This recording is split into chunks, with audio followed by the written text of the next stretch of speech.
Okay, tonight's topic's really about how to size. But to understand that, we have a spreadsheet that we work through. And the main learning objective is to cover this in 30 minutes, not to go too much over that. That's a pretty long video. We need some vocabularies. If I use the term level or cycle, it's how many losses in a row we've taken or wins. This could be or wins. T is for target, and your target is limited to volatility.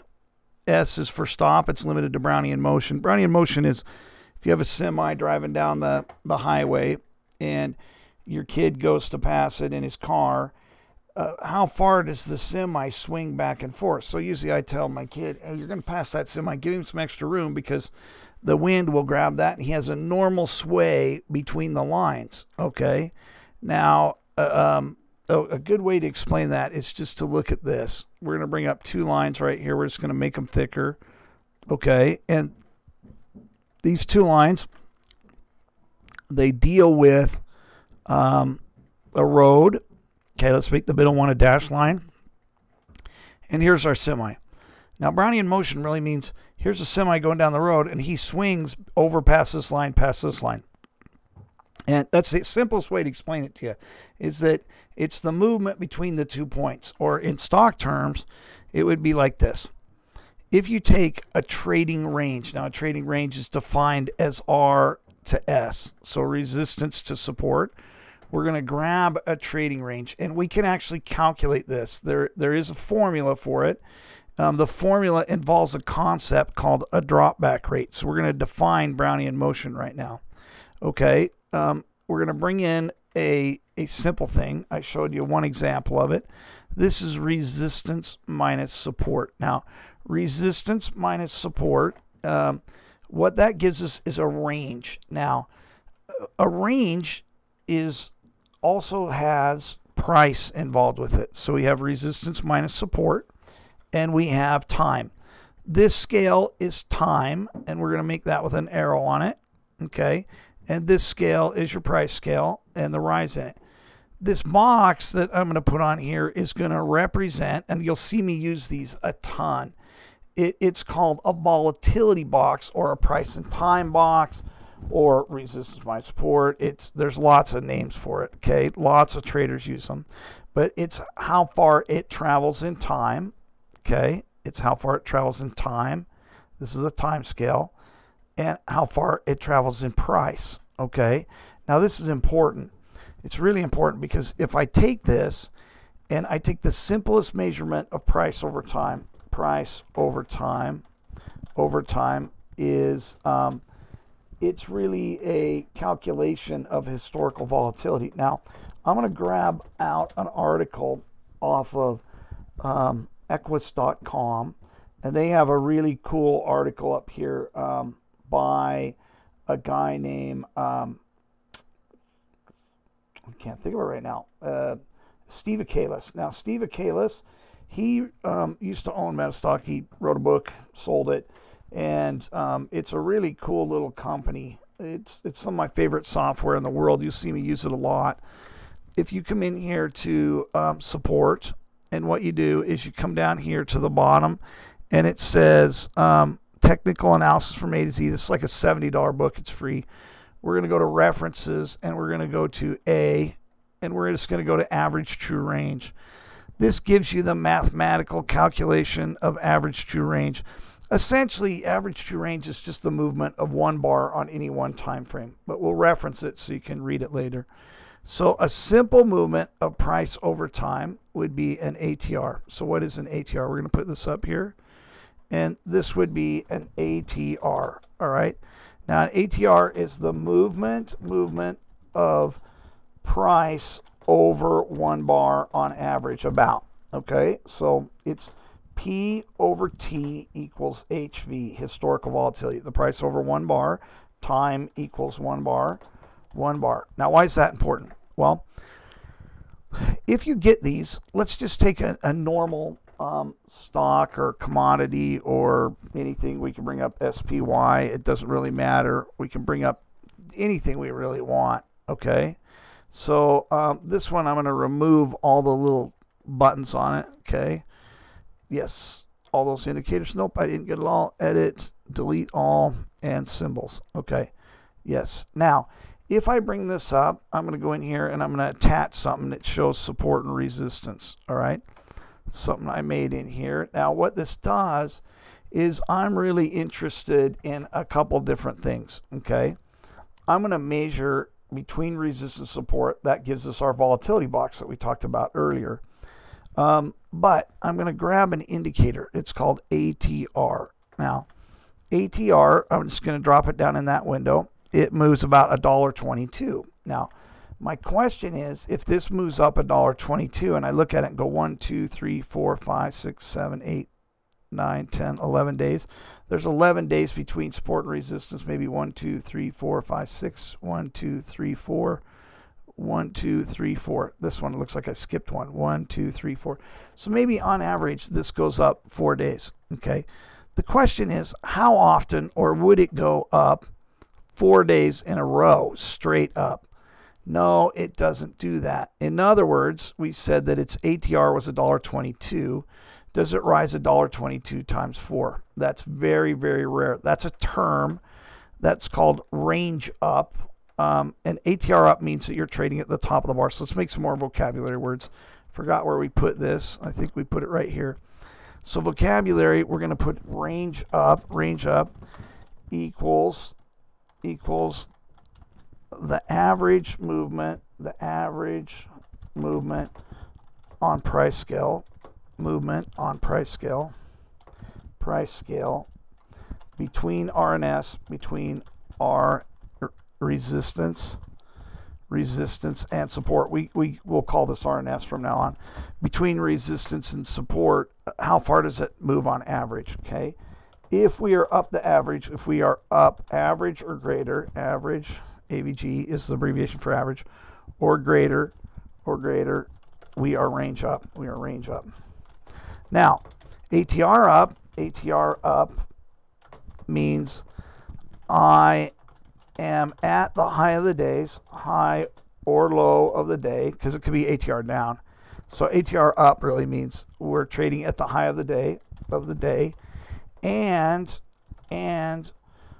we are up more than the average,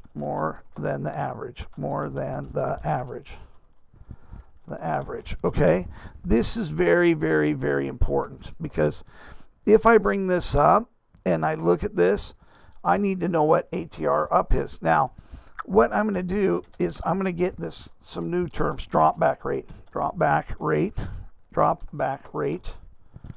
Okay, now drop back rate is, I'll show you the formula for it, but I have to draw you a picture on it. This would be if you went ATR up by 4 days. So I'm going to say, I'm going to put this in. Oops. How many days are between R and, well, let's even put this up. There's some terms here. Okay, here's some terms: pay days, and pay range. Okay, pay days is the average number of bars, average number of bars between R and S. Number of bars between bar and S. Number of bars between R and S. Okay, pay days is the range between R and S, the range between R and S on average. Okay, on average. Now, these two terms combined together give you what's called a pay ratio. Okay, a pay ratio is really price over time. Pay ratio equals P over T. P over T, and P over T equals HV, and HV equals football field and how far the damn thing moves. Football and how far the player moves.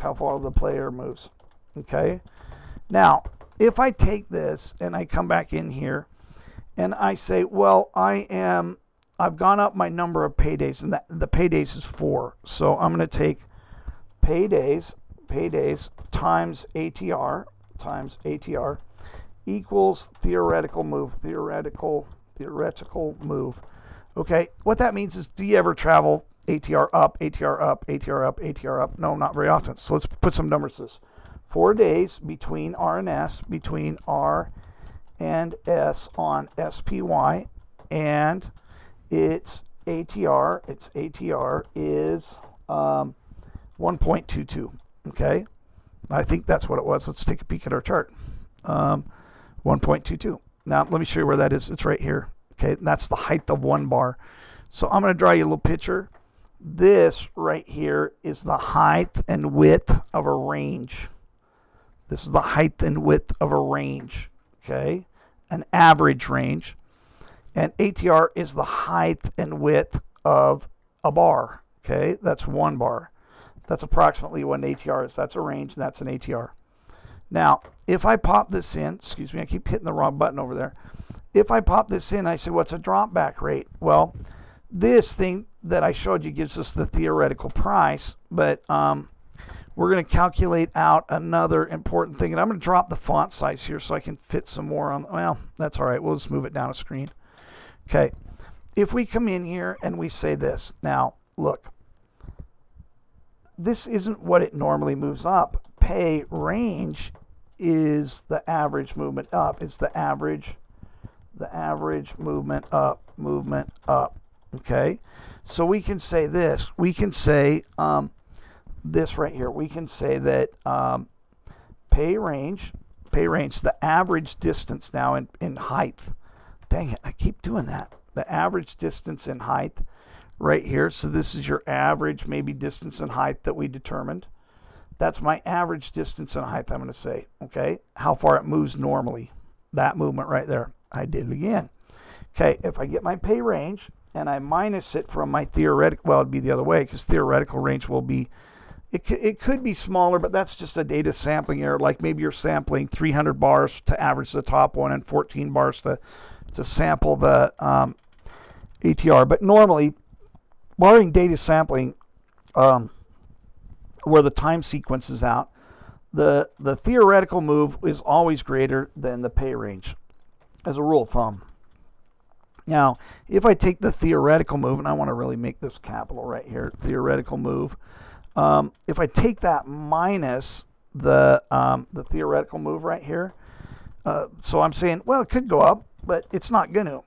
If you take the two minus each other, this gives us what's called drop back rate or overlap rate. Overlap rate. This is the rate that the bars overlap. So if I take these two minus this, this really gives you a form of Brownian motion. Let me explain to you that. And we'll throw Brownian motion up here. We're going to say Brownian motion. Brownian motion is how far the semi swings. Brownian motion is the random motion between 2 points, Well, for us, the 2 points are R1 and S1, okay? So it's not Brown motion, it's Brownian motion. Brownian motion, okay? Okay, it's between those two, between R1 and S1. Now, oops. Now, if I take that and I minus those two before it, it's an overlap rate. Well, normally it goes up $4. Well, what is the average rise? So let's just pick this. I'm just going to grab this on here and I'm going to eyeball it right now. I could get an indicator to do it, but I'm not going to pull it up right now. I don't have it all installed on this software. This is their newest version. Maybe this is an average height, and we're just going to eyeball it. And we're going to say, you know what? The average height is 140 to 144. So we're going to say average height is 144. Sorry, I keep doing that. So we're going to say example, average pay range is 4 points. 4 points. 4 points. And ATR up, or ATR, the theoretical range right here, is 4 times $1.22. The theoretical range is 4 times 1.22. Okay, well, I'm super tired tonight, and we're going to go to 1.22 times 4. It's 488. Well, if I take 4.88 and I divide that, or minus it from 4, and divide by 4 equals equals the rate, the average rate in which an instrument will drop back. An instrument will drop back, will retrace within itself. Now watch, it will retrace. Let me show you what I mean. Okay, this is really uber important. Now, if I grab this, they don't go straight up like that. What they do is one bar comes up. Let's grab this bar, and it pulls into the other bar, and it pulls into the other bar, and it pulls into the other bar. They overlap each other. Look at the chart really close. This bar is consumed by this bar. This bar got some real growth, but then that one drops right back into it. What we say I did it again. Okay, what we say is this. We say 2 times the drop back rate. 2 times the drop back rate. That drop back rate is the tightest stop I can have. Is the tightest stop I should have. Stop I can ever have. Now, why did I times it by 2 ever have? An average, we need to talk about something. What is an average? When I take an average of something, I'm going to draw something up here. I'm just going to grab a little line, and I'm going to freehand this in, and I'm going to say this is a 20 period moving average. All right, this thing moves up. That's supposed to be a wiggly line, and it wasn't. Okay, let's grab this, and let's say, you know what, it moves up on average. Well, average is a dispersion zone. Let's say that's a 100 period moving average. Half the data is above this point, and half of it's below this point. Okay, half the data is above it, half the data is below it. Well, if that's the case, we want to put our stop in or not get too close, where half the time we get stopped out, half the time we don't, because that's what an average is. You double an average and you get the edge of a dispersion zone. Damn it, I keep doing that. Okay, so we defined Brownian motion. We defined drop back rates. Okay, now why is this going to be important? If I come down in here, one of the things we have to cover is trade sizing. Now, there was some other notes in here, but I clipped them out real quick. Or not trade size, excuse me. One of the things I wanted to cover tonight were trade management. Freudian slip there. Trade management is, how do I fix a loss? Well, I'm going to come back to this. I have 3 potential variables. My target can increase. My lots can increase. I can increase, or size of trade, that's share size, could increase, or my stop could change. Now, let's look at this first. 100 shares times 2T, which is targets. We're going to change it to T times 2T. So 100L, L is lots. 100L times 2T equals 200. 200L times 1T equals, this is going to equal $200. Well, let's add another formula on here, because all I'm trying to do is overcome my loss. My loss, when I win, I need to overcome my loss. Well, in the models, watch this. We're going to go into the spreadsheet and we're going to look at this. We're going to talk about a new term too, money management profiles. Okay, now this is a big topic. It's a big topic, because money management profile, what it really involves is how we overcome a loss. Money management profile is how we change, and I'm going to move this up. We change, what do we call it? T, S, and L. T, S, and L. These are variables. And to become profitable. Now, in a simple term. Okay, we're going to put this in. Okay, now there are certain things that we can do, but we're going to have to analyze some stuff, because this is not as simple as you think. But we bring this in, and we're going to say, all right, look, let's do it in a spreadsheet. That spreadsheet I keep hitting. We're going to scroll down. I have 4 trades, and there's going to be 4 losses in a row. Okay. And we're going to do it basic, and then we're going to expand it. All right, let's bring this up, and we're going to say this. This is losses in a row, 4. And I have let's take the number from right up here, a $10,000 account, and I want to risk 1% of the account. So $10,000 times 0.01 equals this cell times 0.01 times 0.01. Oops, I must have got an extra cell in there. All right.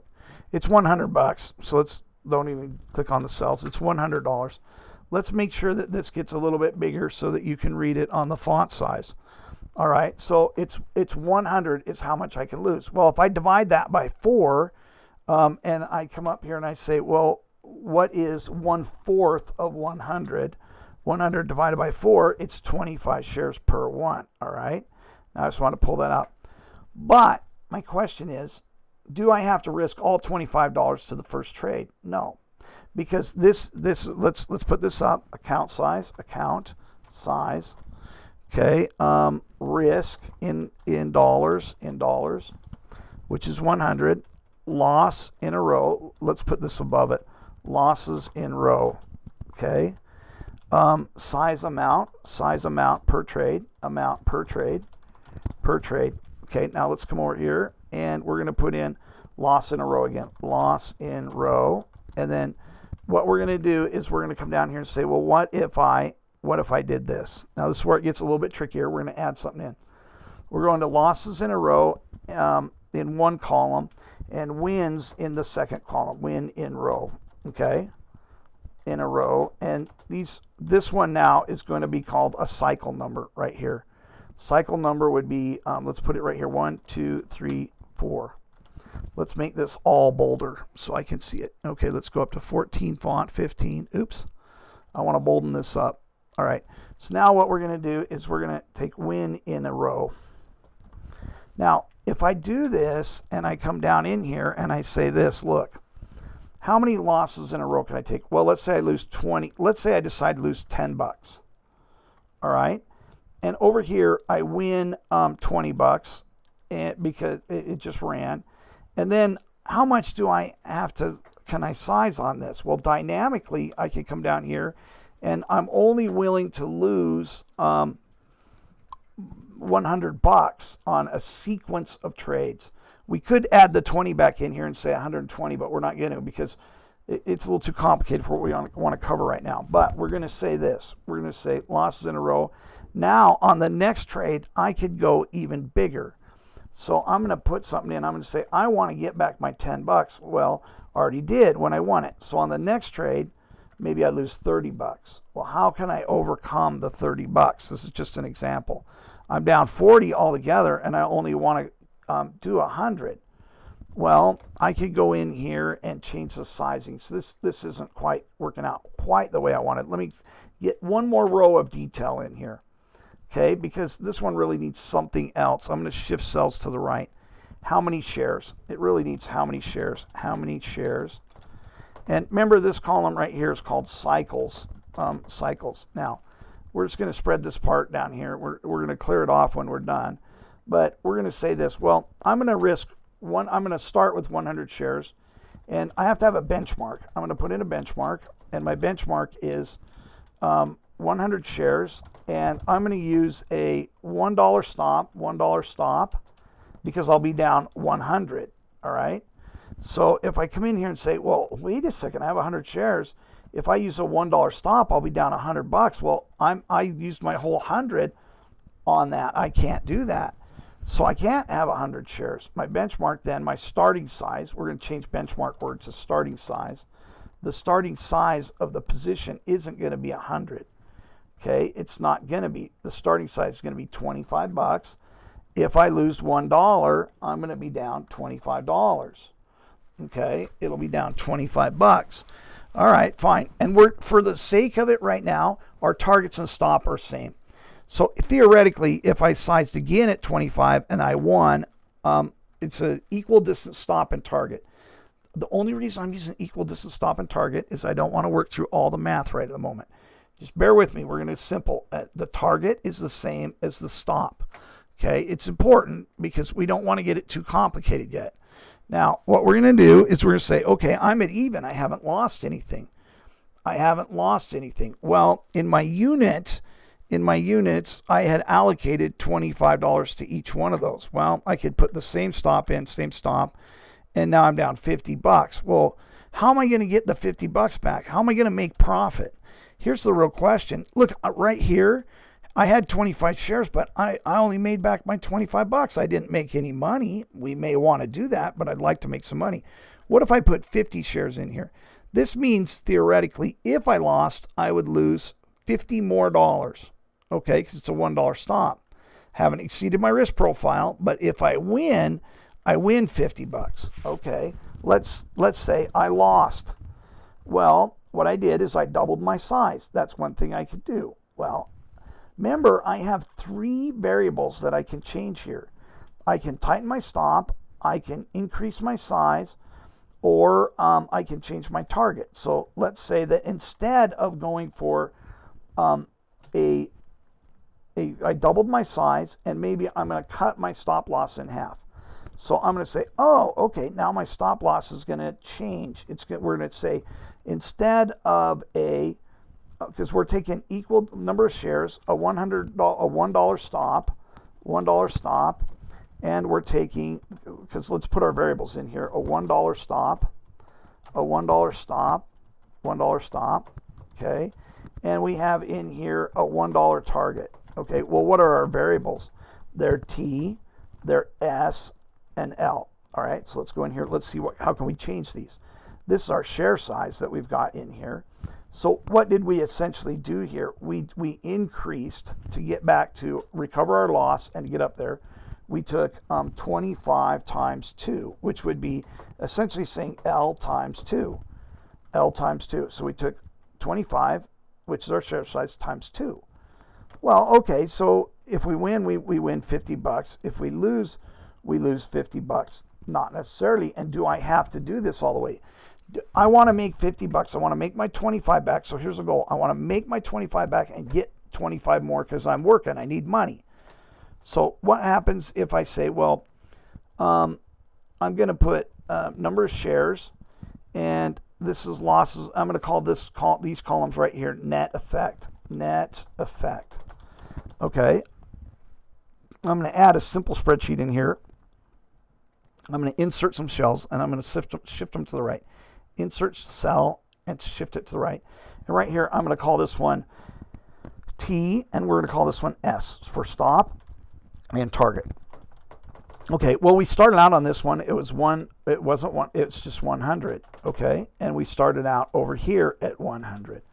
Well, what's the net effect over here at 25 shares? $25 if I lose, or $25 if I win. So this is an and or. If I win or lose. Well, we're going to say I lost. I'm down 25 bucks. How do I fix this?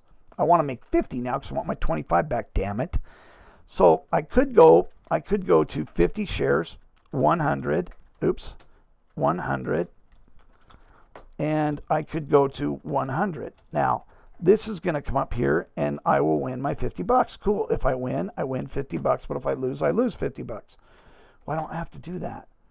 Why can't I do this? Why can't I say, well, instead of 50 bucks, let's raise our shares to 30. And I don't have the math off the top of my head right now, but the target, let's raise it to 1.5. So what would the target be at 1.5? It'd be $100.50. We're going to leave our stop alone right now because it's going to affect the next variable. We take 30 times $1.50, all right? 30, and we're trying to get 50 bucks back. All right, 30 times 1.5. We're at 45 bucks. We dang near made back all of our money, and that was a guess off the top of my head. We made back 45 bucks. That should go over win. See, I didn't have to increase my shares that much. I didn't have to increase my target. I increased significantly. So what the spreadsheet is designed to do is to do 3 things, okay? We're going to cut this, and we're going to come up here. You input in here how much you make per day or per month. This figures out how much you make per day. You can only change the green sections. You shouldn't change anything else. This is your starting account balance, which is 25,000. This is your distance to target, distance to stop. This is the number of shares you're going to start trading. And this is your ATR of the day of whatever you're going to trade. So distance stop, distance target expressed in pennies or minimum fluctuations. So it's 200 pennies, so $2. This over here says, well, and I have to check the calculations on this. I haven't. So we may have a small error. It's an approximation, I think. I don't remember how I did it. But if I was going to risk 14 losses 14 losses in a row and I wanted to lose 1%, I would start at 4 shares. And I could put 4 shares in here. Now, what that does is, let's talk about the top, and then the most important part's the middle, but we're going to talk about down here. Most people, when they lose money, their trading psychology puts them someplace between a daily loss and a monthly loss. It freaks them out. So if you lose more than your day, okay, how much can I lose more than X, or I get upset? Usually this is a percent of monthly wage, or daily. Okay, usually it's a gauge that I've just found in time with people. All right, it's nothing to do with your account value. How much do I need to make? I need to make as much as I make it work. I need to make more than I make it work. I need to make more than my job, or I quit. I won't do it. Okay, or I need to see a long-term plan on it. All right. This is another thing, this trade psychology. Mom said I needed to work 8 hours a day, and so we call that a session. Did I put that up here in a vocabulary? No. A session basically means this. A session is a series of trades, around a trading day, and it's the assessment that we get at the end of the day. Okay, it's a series around the trading day. All right, now here's our trade psychology. If we pop down in here, we've got this. I want to bring this up now. We haven't talked about trade sizing yet. We're getting into trade sizing right here. So let's cover this because we're going to go to the spreadsheet and talk about it. We had all these examples. These are just methods of measuring some kind of form of volatility. Tonight, we're going to deal with this one. We're just going to say, what's the average distance between support and resistance? And we said, you know what? The average distance between support and resistance was $4 on what we measured.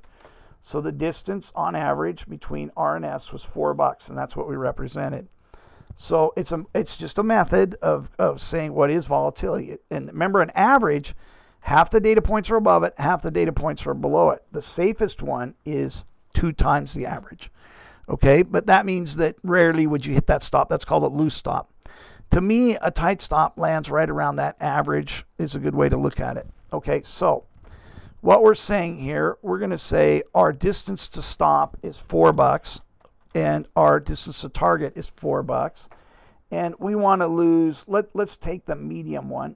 We're going to lose 1%. So I need to buy 48 shares. Okay, I'm going to put in here 48 shares. Now, if I lose right here, if I take a loss, this column right here says loss at my stop. I lose $1.92. It's a $25,000 account, so my math was off the bottom, but $25,000 account, I'm going to lose $192. Okay, I'll lose $192 if I stop out. Now, 1% is 25,000. So there's a calculational error in here for this. I can fix this, but I'm going to do it right now. I'm going to finish the talk. Remember, I modified this from Forex into here. I'm going to finish it, and I bet you I know what it is right now. I'm just going to bring something up. It changed it. Yep. It doesn't like the number 1 in here. Okay. I could change it just slightly, even to 1.1. It doesn't like the number 1 here. I'll explain to you what that is in a second. Okay. And I'll show you what it's changing here in a minute. So we don't have a calculation. I'll have to fix it if it's a 1 and get a default thing. So let's make sure it's right though. If I have 32 shares and I lose $400, my first trade, I'll lose 128. I'm only trying to size it where I lose 250 right around the 5th level. So these are losses in a row. 1, 2, 3, 4, 5. This is right. The math's right. So it just doesn't like the number 1. I'll have to think about that or look at the cell. Okay. Now, what we're doing is we're saying 1.28 is my loss. Well, what percent of my daily income is that? It's 120 or 1.2%. What's the percent of, or this monthly income? Daily income is 25% of my daily income. So to help people get over their freak out points, well, there's 8 hours in a day, divide it, or 8 times, you don't have to divide it, we just take 8 hours in a day. Let's say that 1 hour to drive to work, 1 hour to get home. So it's really 10 hours in a day, 10 times 0.25. You lost 2.5 hours of work. Oh, quit your whining. That's not that much compared to your wages. So I always convert it back to that and think about it. Now, if I go dollars per tick, this means 32 cents. I'm only buying 48 shares. My share size is 32 shares. Now, if I lose and I win, I have an equal distance stop and target right now. I win. This is losses in a row, or ratio of loss in a row to a win, to one win. I believe this one is to cumulative. It's the, all right, look at this. All right, if we take this row, we got to go to row 2 to give you an example of this. Let's do these 3 columns, and I'll come back to this one. This is your gross profit after your cumulative loss. So this is the loss from level 1, level 2, or cycle 1, cycle 2, cycle 3 totals up to get this. This would be your cumulative loss. Okay, now right here, your gross profit is how much you make after your how much you'd make on the trade minus your cumulative loss. And this gives you your net profit. Now, losses divided by wins. This is already in here. See this where it says this is the same column. I put this one in for you. It's the same column. Losses divided by wins. So what that's saying is if I lost $479, that column's in there twice. I didn't like it over here. 4.79 divided by how much I won, which was 63.63. It comes out to 479.98 divided by 63. It comes out to 7. That's this right here. So ratio of wins to losses. This is my loss. This is my win right here. Loss to win. Loss to win. 63. How did I get the 7? I just brain cramped myself. Okay, 479.98. Let's make sure that's right. 479.98 divided by 479.98 divided by the 63. Okay, 63 divided by the 63. 479.69 divided by 63. What this means is if I lose, it takes 7 winners to come back. So that's what that number means. Now this number's got to be wrong, because what this one is, there's a calculational error in here. I'm going to take this loss to win column out. I like the other one over here. I'm going to go to delete, and I'm going to shift cells to the left. All right. Now what I'm going to do is I'm going to take this one, and I just made this tonight for you guys. If I come down here, I want to take M. This is your win at 21, and I'm going to divide it by K. K22, so that must be right. So that can't be right, because you're saying you win 128 on the first trade. You win 128 on the first trade. Your cumulative loss is 285, so it should be this number. It is bigger than the other ones. It's right. Okay, this one is getting bigger. Why is that one different? This one you're going to win. Oh, it's because of the money management profile. Okay, so all this is this net profit divided by cumulative loss is what this is. This gives you number of losses. So let's say I'm going to define this as a vocabulary word. All right, so let's pop this in. My bad for being sleepy and trying to record this, but we're going to pop this in still, and we'll see how it works. All right, because there may be a big question on this section. If I pop in here, ratio of losses in a row, non-cumulative. Cycle 1 wins. Cycle 1 wins versus the loss at the next level. Loss at next level. At next level. This ratio is how many level 1 wins to recover the loss. How many level 1 wins to recover loss. To recover loss. Recover loss. Recover loss. Okay, that's important. All right. Now, I'm going to bring this down right here, and I'm going to tab this over. Okay. So now what we're going to do is we have another one. We have the other column that we need to put in here, and I should put them all under vocabulary words. Okay. So some of these you'll know though. Ratio of wins to losses. This is cumulative loss. Cumulative loss to win at the same level, at the same level. How many level 2 wins to level 2 losses does it take at same level? So example, level 2 wins, level or cycle 2 wins to cycle 2 losses, just cycle 2 losses, cycle 2 losses. Now, why is this important and what's it used for? Well, we haven't covered that yet, but as long as you stay and you have a great win rate, let's say, okay, we're actually going to have to introduce a concept here to explain this that's a little bit more advanced. We're going to come down here. We got to add more vocabulary words. Okay, we're going to add risk reward. Okay, risk reward. Risk reward infers you win twice as much as you lose. Okay, I got to get a drink. Okay, so risk reward infers that you win twice as much as you lose. Expectancy is a short yard play.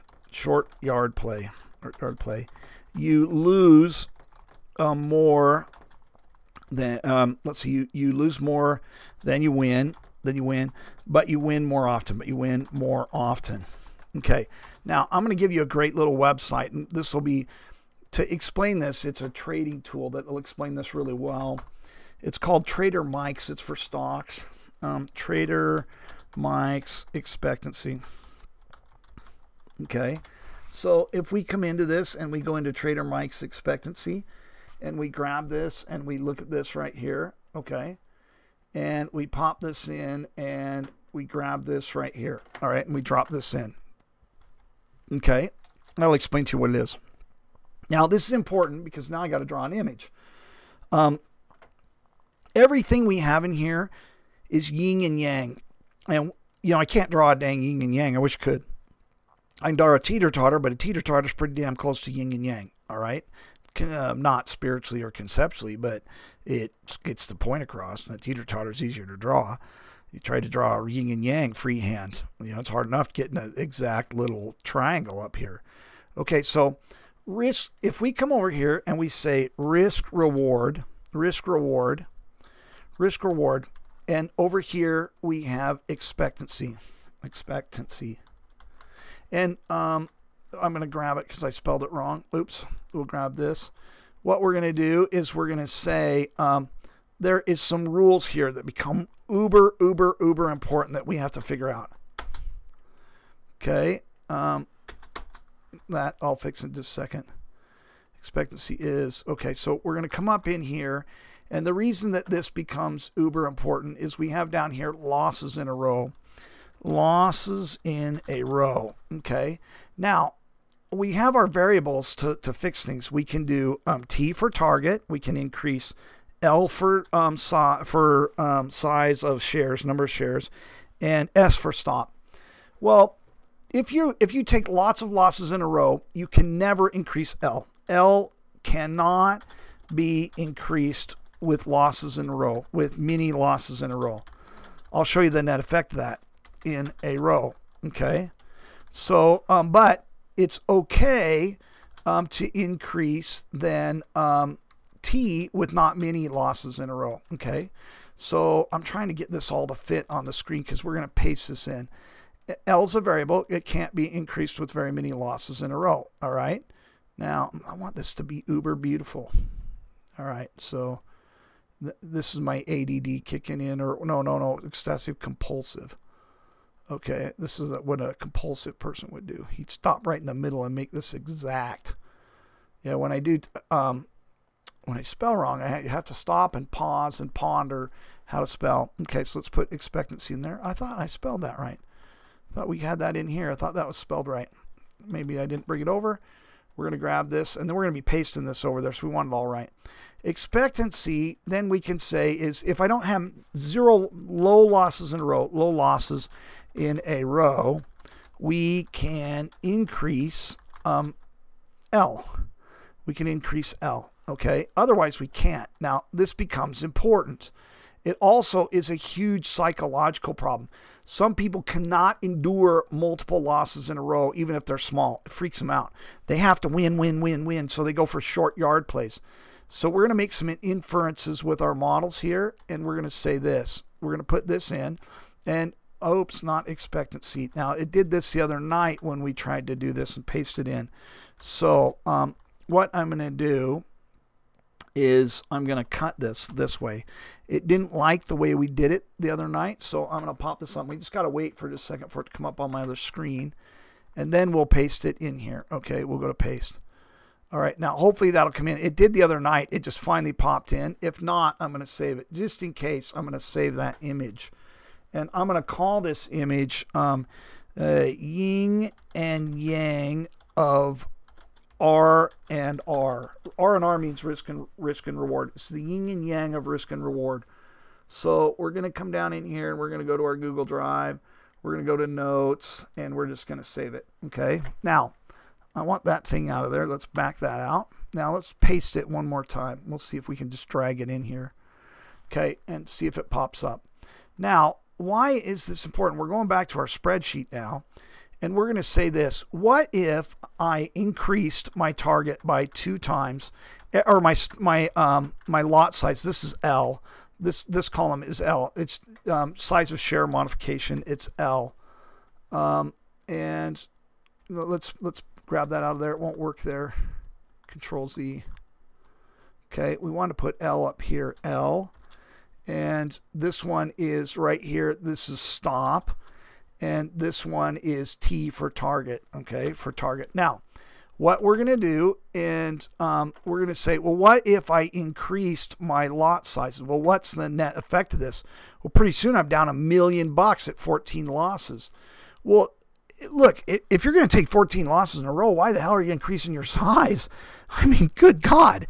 But if you go for a short yard play like 1 ATR, the probability of winning is really high. If you go for a long play, like way the long bomb, the probability of winning is really low right away. So you take multiple losses in a row. The proper thing to do is, this thing illustrates the transitive quality of math. And what we want to keep in balance is the high probability win is level 1.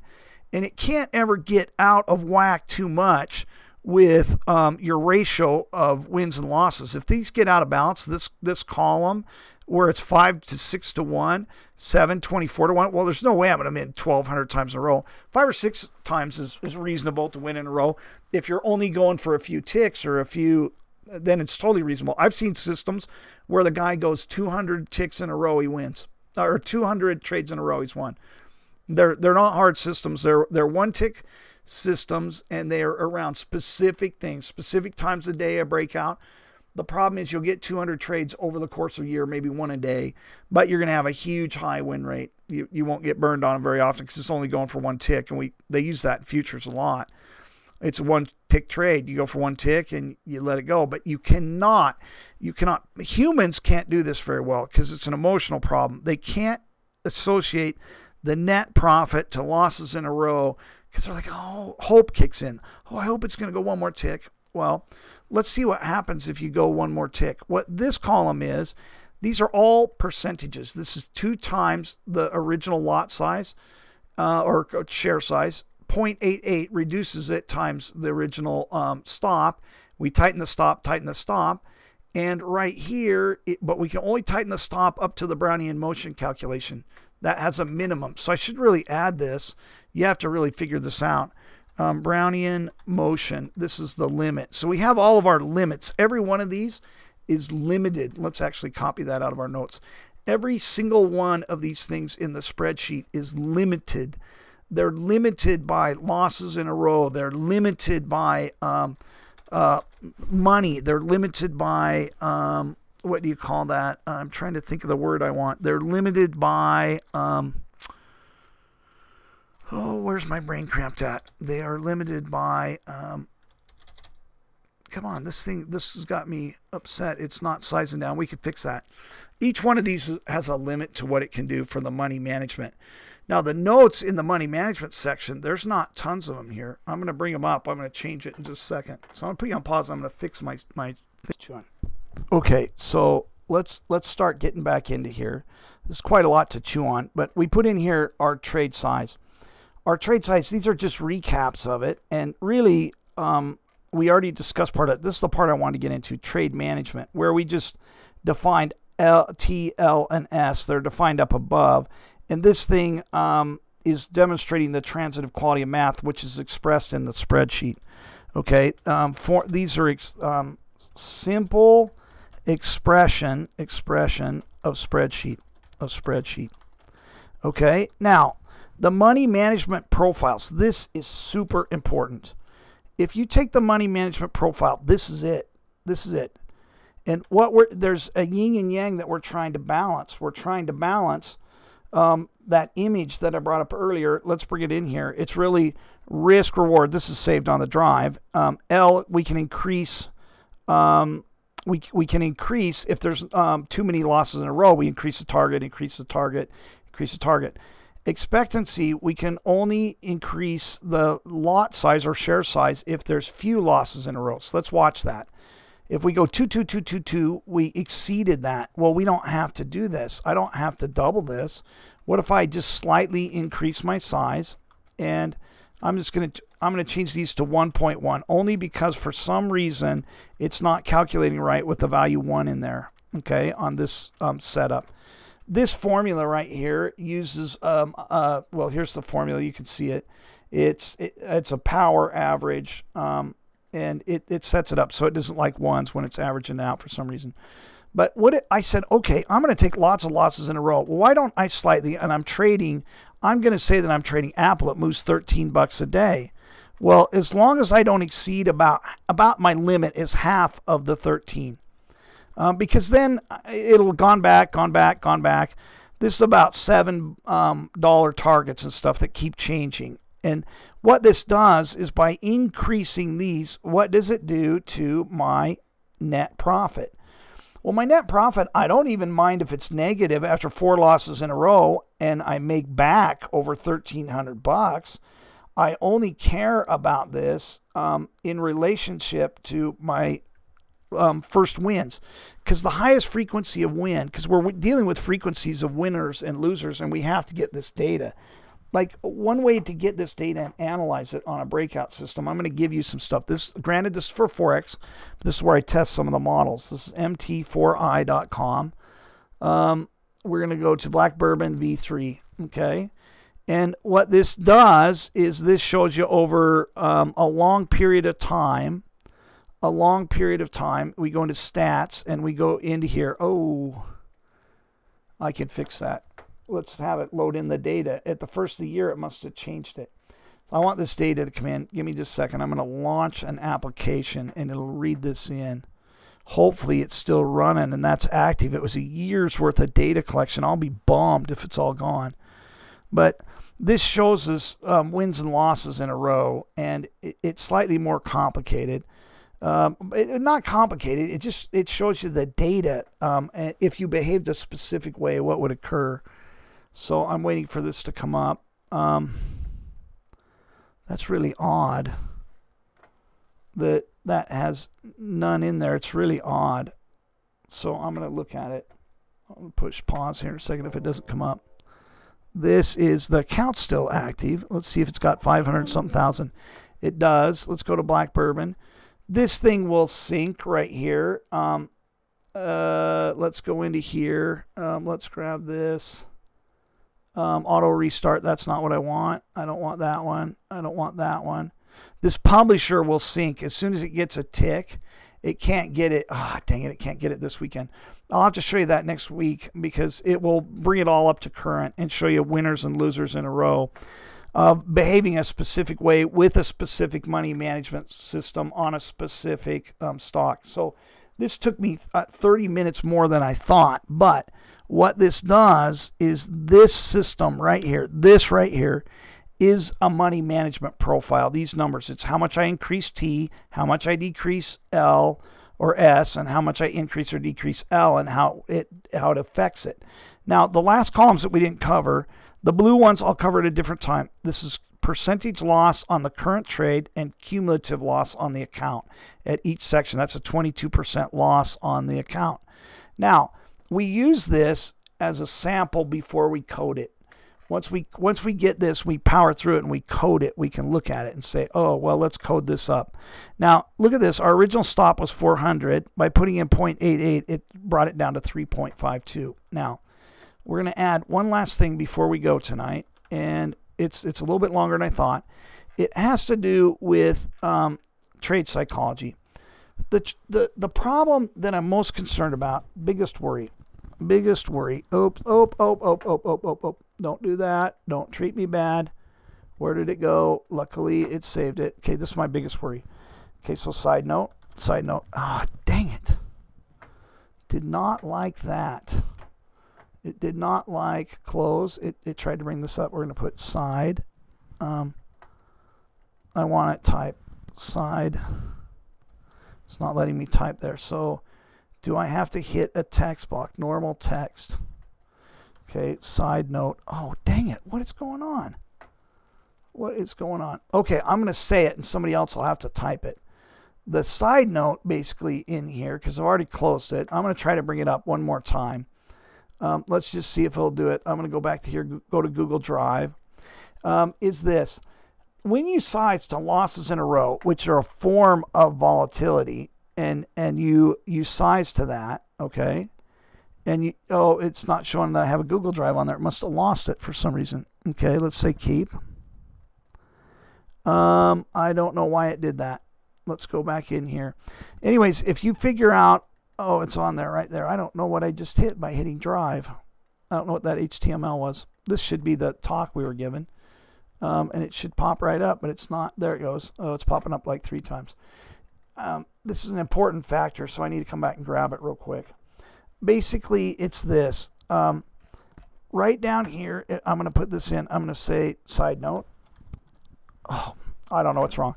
I'll tell you. Okay, the side note here really works like this. If you size to losses in a row, which you must, there's no other logical way to tackle it. We either have to get a better model, win on better streaks, but to overcome your loss and to become profitable requires you dropping your size. And usually what happens is in this, a very bad personal thing will happen to you. It's really bad. It'll ruin your trading. It ruins educational experiences. It ruins everything. Basically what happens is you throw in here and you start sizing to losses in a row and you're like, oh man, if I do that, then I cannot make as much as I want. Make as much as I want. Okay. And over here, this is scared not to lose too much. Scared not to lose too much. Not to lose too much. So what we do to fix this problem is we limit the amount of, believe it or not, we try to limit the amount of time we're involved in this at the small size. Small size is what's going to come out of the formulas. Then we need to automate as much as possible. Make it as auto as possible, because I can't be engaged in it. I can't at that small size, but I'll constantly win. I'll do really well because I have a system in place to overcome the losses. So hopefully you guys understand that.